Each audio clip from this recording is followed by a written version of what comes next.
자카르타 연합의 아름다운 아침입니다. 다 함께 사도신경으로 신앙 고백하겠습니다.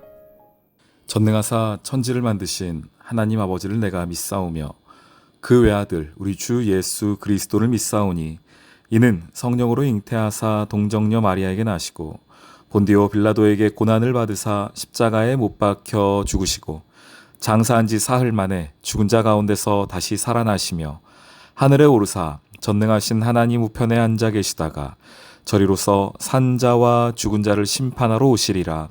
성령을 믿사오며 거룩한 공회와 성도가 서로 교통하는 것과 죄를 사하여 주시는 것과 몸이 다시 사는 것과 영원히 사는 것을 믿사옵나이다. 아멘. 제34장.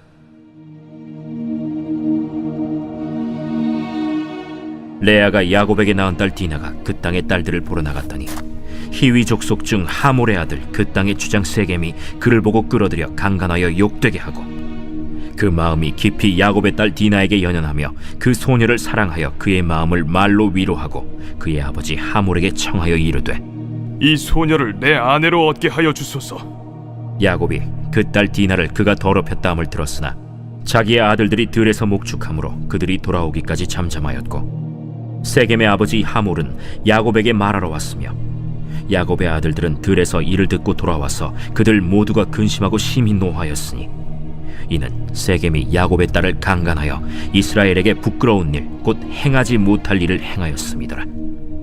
하몰이 그들에게 이르되 내 아들 세겜이 마음으로 너희 딸을 연연하여 하니 원하건대 그를 세겜에게 주어 아내로 삼게 하라. 너희가 우리와 통혼하여 너희 딸을 우리에게 주며 우리 딸을 너희가 데려가고 너희가 우리와 함께 거주하되 땅이 너희 앞에 있으니 여기 머물러 매매하며 여기서 기업을 얻으라. 세겜도 디나의 아버지와 그의 남자 형제들에게 이르되 나로 너희에게 은혜를 입게 하라. 너희가 내게 말하는 것은 내가 다 주리니 이 소녀만 내게 주어 아내가 되게 하라. 아무리 큰 혼수와 예물을 청할지라도 너희가 내게 말한 대로 주리라. 야곱의 아들들이 세겜과 그의 아버지 하몰에게 속여 대답하였으니 이는 세겜이 그 누이 디나를 더럽혔음이라. 야곱의 아들들이 그들에게 말하되 우리는 그리하지 못하겠노라. 할례받지 아니한 사람에게 우리 누이를 줄 수 없노니 이는 우리의 수치가 됨이니라. 그런즉 이같이 하면 너희에게 허락하리라. 만일 너희 중 남자가 다 할례를 받고 우리 같이 되면 우리 딸을 너희에게 주며 너희 딸을 우리가 데려오며 너희와 함께 거주하여 한 민족이 되려니와 너희가 만일 우리 말을 듣지 아니하고 할례를 받지 아니하면 우리는 곧 우리 딸을 데리고 가리라. 샬롬, 자카르타 연합의 아름다운 아침입니다. 야곱이라는 한 인물의 삶을 이렇게 쭉 살펴보면 정말 파란만장했죠. 여러 사건들이 그 인생 가운데 있었습니다. 그런데 그 중에서도 야곱의 인생을 송두리째 바꾼 사건이 있다면 어떤 것이 있을까요?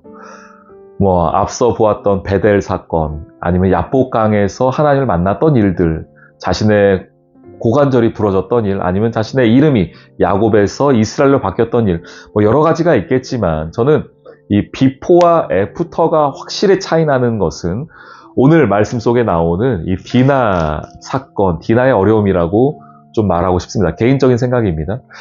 왜 그런지 한번 좀 들어보세요. 먼저 사건은 이렇습니다. 야곱에게 너무나 예쁜 딸 디나가 있었는데 오늘 히위 족속 중 하몰의 아들 땅에 가서 세겜 땅인데요. 그 땅에 갔다가 여성으로서는 겪기 힘든 그 일을 겪게 됩니다. 그리고 나서 그 가해자라고 표현하겠습니다. 그 남자가 와서 내가 책임지겠습니다. 결혼하게 해주십시오. 이렇게 했다는 거예요. 근데 문제는 이제 그 남자 그쪽이 히위 족속이니까 가나안 족속 사람들이었기 때문에 그것도 안 됐고 아무리 그렇다고 해도 이렇게 일 처리하는 방식은 맞지가 않죠. 그러다 보니 이 오빠들이 화가 났습니다. 디나의 오빠들이. 그래서 특별히 시므온과 레위가 이야기합니다. 결혼하고 싶으면, 우리와 혼인을 맺고 싶으면 할례를 해야 된다라고 해서 그 민족이 할례를 하고 있는 동안에 시므온과 레위가 가서 그 땅의 남자들을 다 죽이는 장면을 보게 됩니다. 그래서 여기는 여러 가지 사건들이 좀 쪽으로 얽혀 있습니다.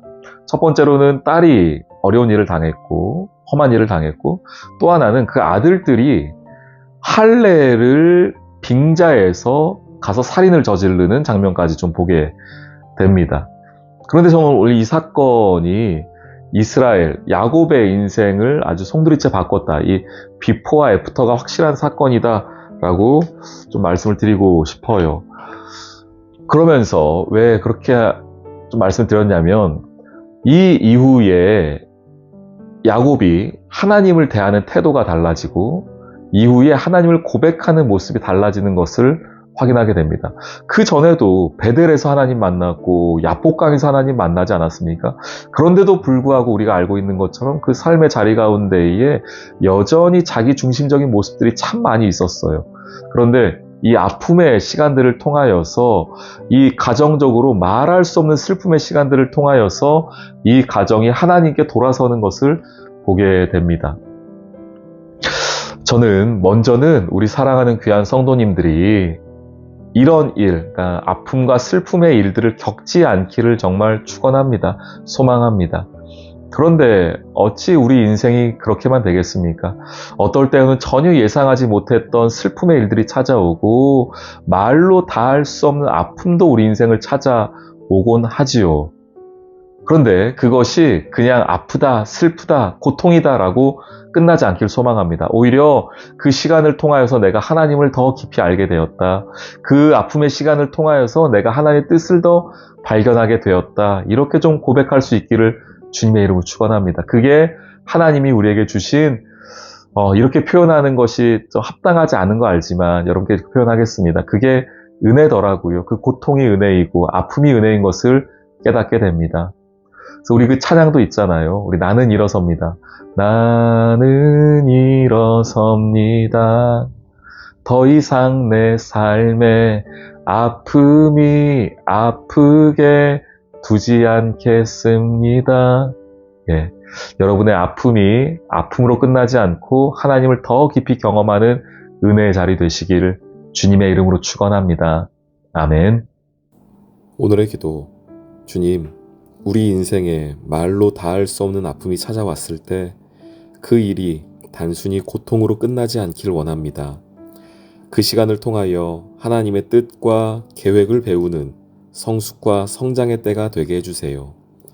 나의 상처를 주님의 십자가 앞에 내어놓고 십자가를 더 깊게 묵상하길 원합니다.